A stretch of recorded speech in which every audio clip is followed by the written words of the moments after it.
Olá pessoal, tudo bem com vocês? Eu sou o professor Pedro e hoje teremos mais uma aula de História. Na nossa aula passada, nós começamos a conhecer o que foi o fascismo e quais são os princípios desses governos de extrema-direita. Hoje, iremos continuar esse assunto. Vamos lá? Para que vocês possam acompanhar aí da casa de vocês, eu peço que abram a apostila 2 na página 142. Prontos? Bom, vamos conhecer agora alguns princípios do fascismo. Primeiro, totalitarismo. O que seria totalitarismo? Vem de alguma coisa total. O que seria? Os fascistas defendiam um governo totalitário que controlasse constantemente a sociedade e reprimisse qualquer tentativa de manifestação individual. Segundo eles, os membros de uma nação deveriam doar-se totalmente a ela, comportando-se como uma vara que compõe um fátio. Lembra que nós falamos sobre o fátio na aula passada? Se uma vara sozinha é fraca e quebra, elas juntas formam um fátio, um cabo para o machado, que deixa ela praticamente indestrutível. Em contrapartida, pessoal, a nação se encarregaria de protegê-los. Então, as pessoas vão se doar, vão aceitar tudo como o Estado quer, vão agir da mesma maneira, e em contrapartida, o que o Estado faz na figura desses líderes? Ele seria responsável em proteger a população.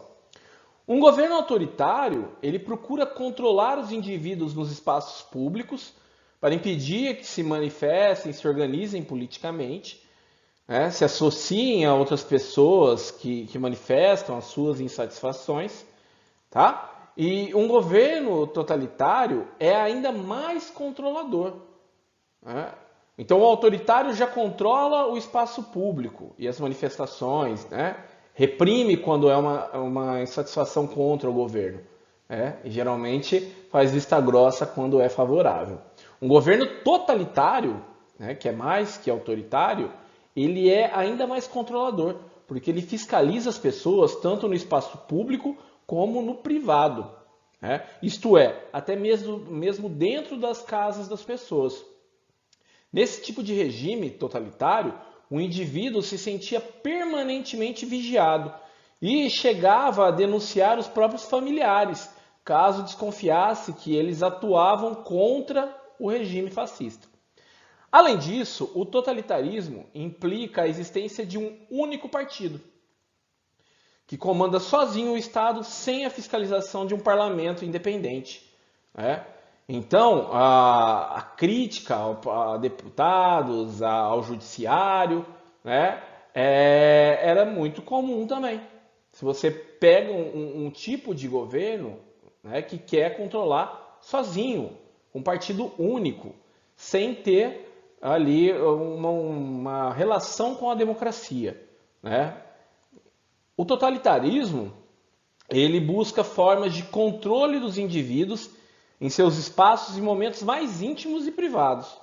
Por exemplo, pessoal, na Alemanha, nas décadas de 1930 e 1940, crianças e jovens da juventude nazista, que era um grupo de jovens nazistas, eram estimulados a delatarem, ou seja, denunciarem seus familiares se ouvissem em casa comentários contrários ao governo. Nessa foto que eu trago no slide, são crianças da juventude nazista, em uma cidade do território de Sarre, em 1935. Os fascistas rejeitavam, portanto, a democracia e os regimes liberais. Um de seus lemas era: tudo no Estado, nada contra o Estado, nada fora do Estado. Ok? A nação era um objeto de adoração para os fascistas, que abriam mão de seus interesses e direitos individuais em favor dela. O nome disso é nacionalismo. Então a gente vai ter bandeiras, hinos, uma ideia de coesão social em torno de uma pátria. Todos que não pertenciam à nação eram considerados inferiores, merecedores até de uma eliminação. Né? O nacionalismo nazista, né, fascista, ele era principalmente anticomunista, era contra o comunismo, ok? Então é muito comum hoje em dia as pessoas que não entendem do assunto usarem, né, de uma maneira pouco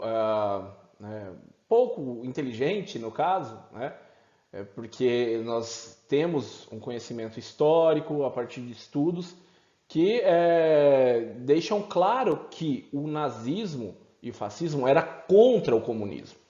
Muitas pessoas hoje reforçam que eles eram comunistas também, tá? Então isso é distorcer a história. E já aprendemos isso, né? Se as pessoas, governos e grupos tentam distorcer a história, é por conta de algum interesse. Né? As pessoas têm interesses em organizar a forma como a história é vista e interpretada em seus países. Tá bom? Então, vamos lá. As bandeiras e os hinos passaram a ser fervorosamente valorizados e exaustivamente difundidos, reforçando a ideia de coesão em torno de uma pátria, tá?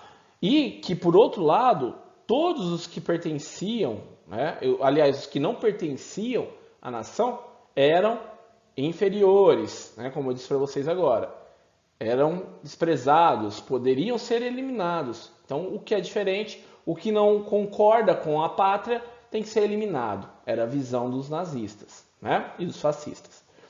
Uma das razões do ódio dos fascistas aos comunistas, que nós falamos agora mesmo, era a proposta socialista de união entre proletários, trabalhadores e camponeses do mundo todo. Ou seja, eles não valorizavam a ideia de pátria.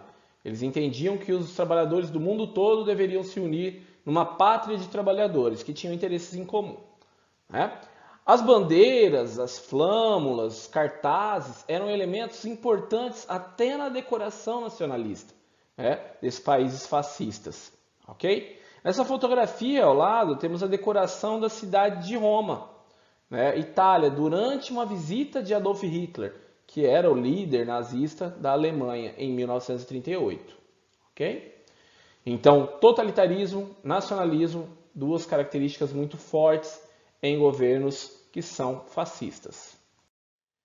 Militarismo é uma outra característica, né? Os fascistas viam a guerra como a melhor ocasião de provar sua superioridade sobre os demais povos. Além disso, a militarização da população era uma forma de reforçar os laços nacionalistas, ok? E encobrir as dificuldades econômicas. Segundo os fascistas, a população deveria estar permanentemente preparada para a guerra. Por isso, o treinamento militar, os desfiles e a estética da guerra eram estimulados. Na fotografia, Hitler participa com centenas de milhares de pessoas do Festival da Colheita de Beckemburgo, no ano de 1934. O comparecimento a encontros como esse significava a disposição do indivíduo para participar do projeto do governo. Né? Então as pessoas participavam de eventos com a visita de Hitler e estavam dando apoio a esse tipo de governo. Né? Então, segundo Hitler e outros fascistas, participar de guerra, mostrar superioridade, era uma forma de unir a população, tá? E convencer que era uma população especial, uma nação especial, escolhida para ser especial. Outra forte característica do fascismo foi o culto à força física. Né? A reflexão individual era desestimulada. Né? Então, pensar livremente e individualmente era péssimo para os fascistas. Os fascistas pregavam que, em vez da razão, os indivíduos deveriam usar o instinto e a força física, pelo bem da pátria. O líder, então é muito comum ter um líder nos governos fascistas, ele seria encarregado de pensar por todos e de apontar a direção a seguir. Então a população não pensaria, apenas seguiria o líder, repetiria as propostas do líder. As atividades intelectuais eram apresentadas como desperdício de energia. Goebbels, ministro da propaganda na Alemanha nazista, chegou a fazer uma afirmação que é a seguinte: quando ouço a palavra cultura, ponho a mão no revólver. Os fascistas chegaram ao ponto de estimular as pessoas a se desfazer seus livros. Obras consideradas ameaças ao regime eram queimadas em praça pública. Na Alemanha nazista havia uma lista de livros proibidos, em que constavam mais de 3.000 títulos. Houve cerimônias públicas de queima de livro na Itália e na Alemanha.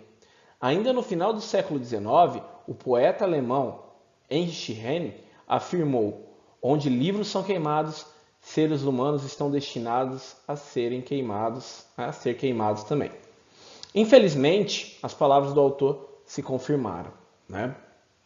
Então nós vamos entender que nesses territórios fascistas, que eram contra a cultura, contra o pensamento livre, né, eles também não tinham muitas travas quanto a punir de forma exagerada as pessoas, né? Então vamos ver nas próximas aulas.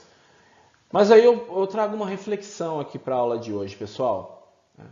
Hoje no Brasil existe um forte movimento contra a cultura, contra os intelectuais, contra as pessoas que pensam e discutem ideias. A ideia é que sigam uma orientação e não discutam coisas que são diferentes e contrárias. Então, essa perseguição à cultura é uma característica muito forte de governos fascistas.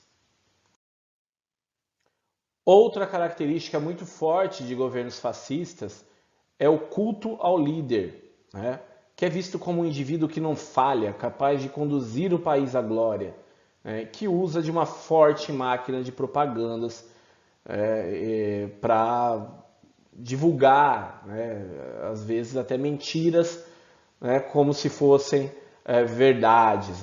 Já dizia o ministro do Hitler, que uma mentira contada várias vezes acaba se tornando uma verdade. E a gente está vivenciando um auge das fake news. Então volto a chamar a atenção para vocês. Busquem sempre informações. As informações devem ser buscadas, ok? Existem aí várias opções. Não acreditem em tudo que vem mastigado para vocês. Pessoal, os líderes se apresentavam à nação como indivíduos que não falhavam, que conduziriam o país à glória, tá? E a máquina de propagandas construía a ideia de que eles eram homens especiais, dignos de serem cultuados como se fossem divindades. Evidentemente, essa construção diminuía o espaço da oposição e as possibilidades legais, a partir da lei, de limitação dos seus poderes, além de levar a população a obedecer ao líder de maneira irrestrita. Nessas imagens ao lado, vocês podem ver algumas imagens e algumas frases. Por exemplo, Führer, nós seguimos vocês. Você, que o Führer era como era chamado o Hitler, esse líder. Crer, obedecer, combater a federação dos feixes de combate, que é uma frase fascista. O que a Espanha quer?